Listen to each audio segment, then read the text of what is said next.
of feedback online. Now, one of the things that attorneys worry about, though, is are they responsible for these reviews that third parties are posting about them online? And it's something that a couple of states have struggled with. I mean, Florida has struggled with this. South Carolina has struggled with this. There's an ethics opinion in South Carolina on this point that the state got completely wrong. South Carolina and Florida both have restrictions, both have out-and-out bans on testimonial advertising, which I will tell you that under the commercial speech doctrine, a ban on testimonial advertising is completely unconstitutional.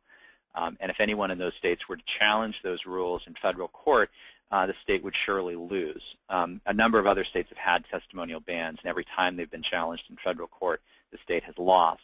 The Federal Trade Commission has repeatedly begged states with such restrictions to get rid of them because of the value of testimonial advertising and providing information to consumers. And I think we all know, I mean, anyone who's a consumer of products and services online will probably have to admit that we look at reviews increasingly. I mean, all of the purchasing data shows that that reviews are incredibly important in the purchasing decision.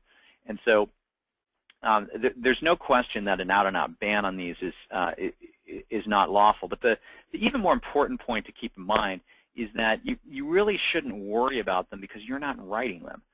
Right? I mean, it's not testimonial advertising because you're not in control of it, and that's something that causes a great deal of angst for attorneys as well.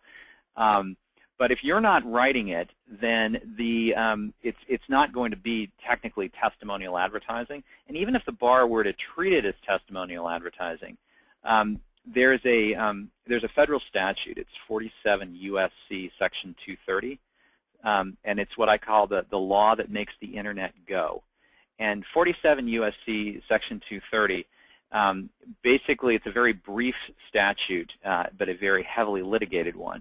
And it stands for the proposition that no provider of an interactive forum or user of an interactive forum is responsible for the postings by other people. It's what enables Avvo or Yelp to exist. It's what enables, you know, YouTube to not get sued out of existence. It provides complete immunity for defamation liability for third-party comments. And likewise, it would provide complete immunity for if a bar regulator were to be aggressive and take the position that an attorney were responsible for third-party comments that were posted by another. So again, it's not something that's been litigated specifically in the bar context, but it's been very heavily litigated in the defamation context.